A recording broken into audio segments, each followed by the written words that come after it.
இப்போ மிளகு வெள்ளம் வச்சு காட்ட போகிறேன். அதுக்கு வந்து மோர் எடுத்து வச்சுக்கோங்க.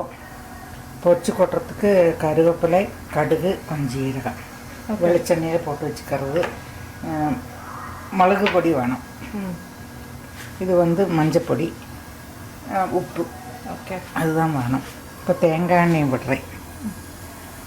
இப்போ குழந்தைகளுக்கெல்லாம் பண்ணுறதா நெய்யிலேயே பண்ணலாம்? நெய்யிலேயே பண்ணலாம். ஏதாவது காய்ச்சல் வந்தது ஒரு காய்ச்சல் வெளியினாக்கா? ஆமாம், பச்சை சமையல் ஆக்குது ஒரு இது. ஆனால் காரம் வேற ஒன்றும் கிடையாது, மிளகோடு காரம் தான் உள்ளது. ஓகே, அந்த கடுகு வடிக்கட்டும். இது அந்த சுகமில்லா இருக்கிற சமயத்துல சாப்பிட்றதுக்கு சுகமாக இருக்கும். அவளுக்கு மோரை காய்ச்சி கொடுக்கணும்னு சொல்லுவோமே, அப்போ அந்த இதுக்கு பிடிச்சி சாப்பிட்றதுக்கும் அதுக்கெல்லாம் நல்லா இருக்கும். ஓகே, வெடிக்கட்டும். ஜீரம் போட்டேன். அது ஒரு மாதிரி சவந்தும் கருவேப்பிலையும் போட்டுங்க.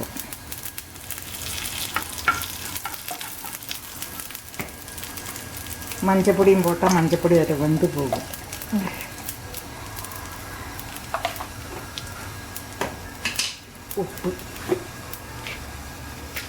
உப்பும் போடுங்க.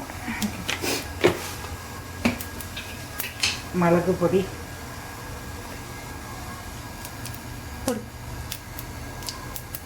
போடுறேன். എന്നിട്ട് ഗ്യാസ് അണച്ചു വിടും. കരിഞ്ചു വിടും. ഗ്യാസ് അണച്ചു വിടുறேன். ഇനി அந்த மோரை எடுத்து வச்சிருக்கீங்க, அந்த மோரை அதில் விட்டு இது பண்ணணும்.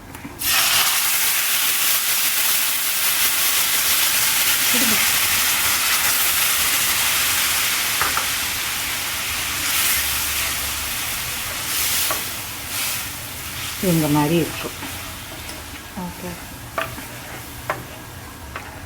நல்ல புளிப்பு மோராக இருக்கணும். புளிப்பு மோர் இல்லைன்னா அது உங்களுக்கு இதாகிடும், திரிஞ்சு போயிடும். இல்லைனாக்கா அந்த ஆறுனத்துக்கு அப்புறம் அந்த சூடு இருக்கணும். ரொம்ப ஆறுனத்துக்கு அப்புறம் போட்டோம்னாக்கா சேராது. கொஞ்சம் நல்ல மிளகாய் க்ரஷ் பண்ணி போட்டுங்க, நல்ல வாசனையாக இருக்கும்.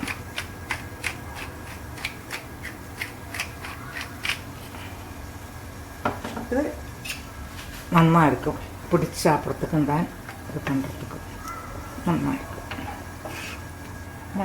மிளகு